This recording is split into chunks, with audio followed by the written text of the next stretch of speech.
RC कडे म्हणजे आयोगाकडे ते दरवाढीची मागणी करतात, वीज नियामक. आता त्यांनी ही मागणी केलेली आहे. या मागणीची म्हणजे याच्यात असं त्यांनी आता प्रस्तावित असं आहे टीओडी टाइम ऑफ डे, म्हणजे ह्या आधी असं कुठल्याच मीटरमध्ये नव्हतं की तुम्ही दिवसाच्या 24 तासापैकी नेमकी कुठल्या वेळी वीज वापरली तर किती तुम्हाला पैसे आकारले जातील. तर ह्या नवीन प्रस्तावित धोरणामध्ये ते आहे.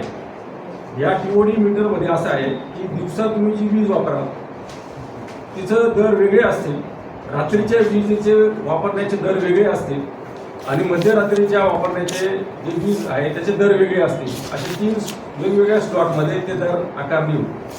आणि जे दिवसा वीज वापरू त्याला कमी ते दर त्यांनी प्रस्तावित ठेवलेला आहे.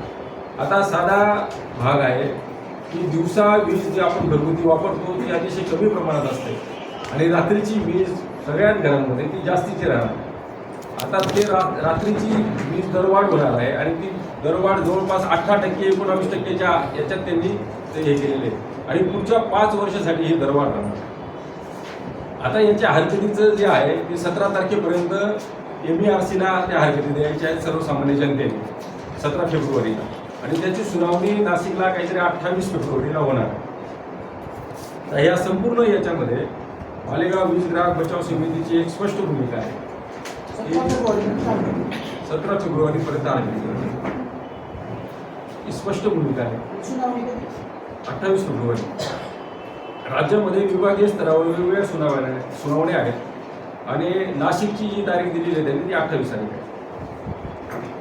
तर मालेगाव वीज ग्राहक बचाव समिती असं म्हणते की आम्हाला ही मुळात दरवाढच तुमची मान्य नाही, तुमचं स्मार्ट मीटर मान्य नाही आणि तुम्ही त्या स्मार्ट मीटरवर जो खर्च करणार आहात तो जवळपास 15,000 कोटी तुम्हाला जे दिलेले आहे पत्र त्यात ते आलेले आहे.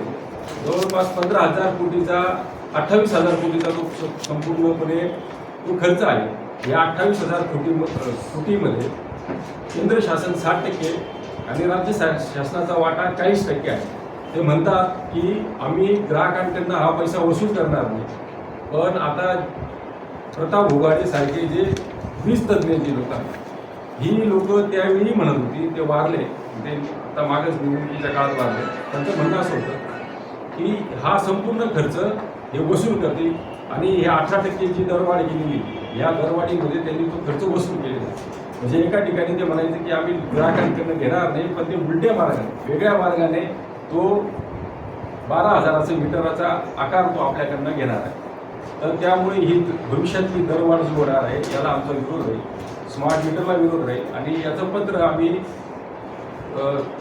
7 जानेवारीला एसींना दिलं होतं. एसींना आम्ही त्या ठिकाणी सांगितलं.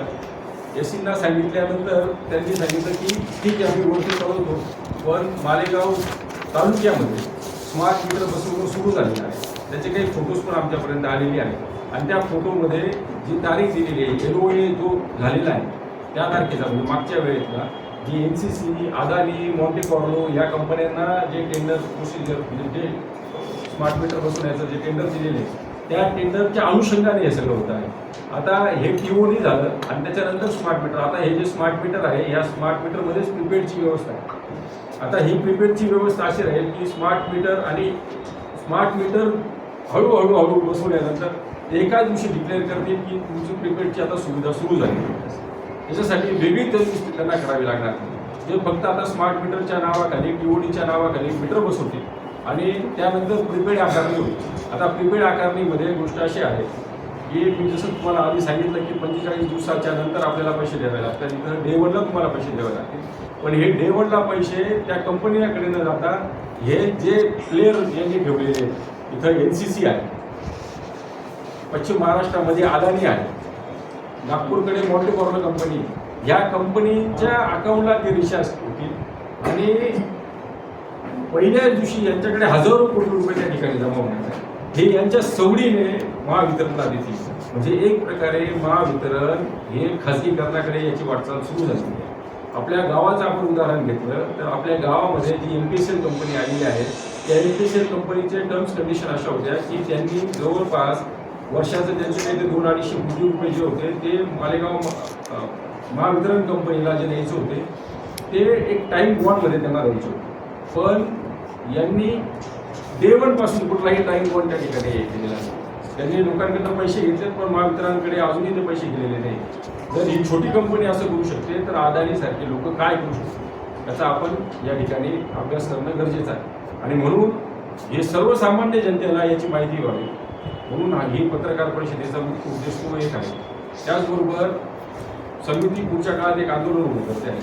गावागावात जाऊन आम्ही लोकांना जागरूक करणार आहोत, ग्रामपंचायतीचे ठराव घेणार आहोत, गावातल्या पुढाऱ्यांची आम्ही त्या ठिकाणी वार्ता करणार आहोत. आणि त्याचबरोबर गावामध्ये म्हणजे 6-6 गावं मिळून जे सबस्टेशन आहे त्या सबस्टेशनच्या गेटवर आम्ही बोर्ड लावणार आहोत, तिथे जनजागृती करणार आहोत. आणि हे सगळे हरकतीचे फॉर्म भरून आम्ही त्या ठिकाणी मुख्यमंत्र्यांना देणार आहोत. आणि त्याआधी या हरकतीचे फॉर्म सबस्टेशनला त्या स्थानिक पातळीवर आम्ही त्या ठिकाणी जमा करू आणि हे सबस्टेशन होऊन मुख्यमंत्र्यांकडे जातील आणि मुख्यमंत्र्यांनाही आमच्या वतीने दुसरे अजून काही फॉर्म जातील.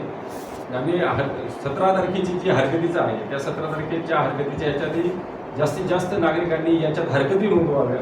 याच्यात काही लोकांचा वेगळा अभ्यास असतो, त्या लोकांना मी आवाहन करतो की त्यांनी संपूर्णपणे अभ्यासपूर्ण पद्धतीने त्या ठिकाणी हरकती नोंदवाव्या. त्याबरोबर विविध कामगार संघटना आहेत महावितरणच्या, त्यांनाही आम्ही आवाहन करतो आहे की याच्यात उतरा. जवळपास सगळ्याच कामगार संघटना पूर्ण महाराष्ट्रभर आंदोलन करत आहेत. नाशिकला मागच्या आठवड्यात एक मोठा मोर्चा त्या ठिकाणी स्मार्ट मीटरच्या विरोधात झाला.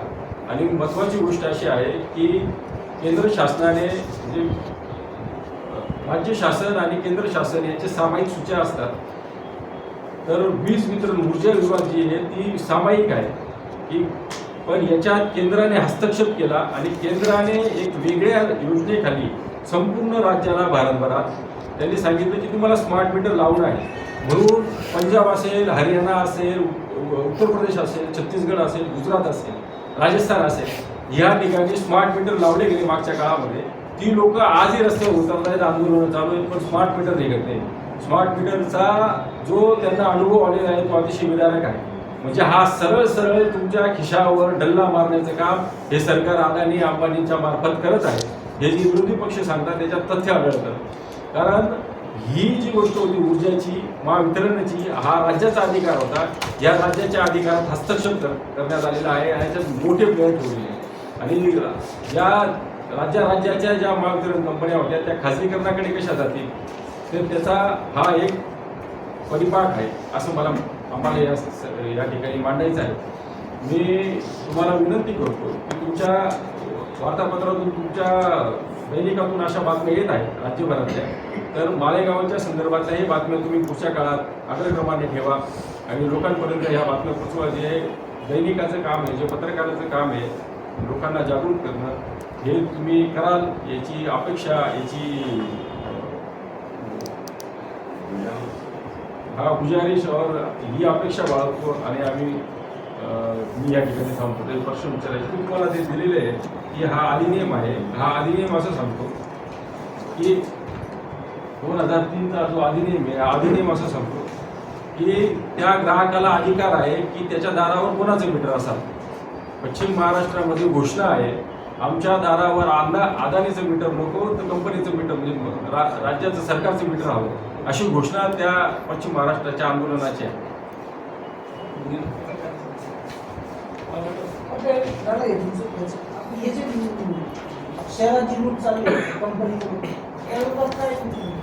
आम्ही आवाहन करतो, आम्ही मागच्या वेळी आवाहन केलं होतं, नागरिकांनाही सांगितलं होतं.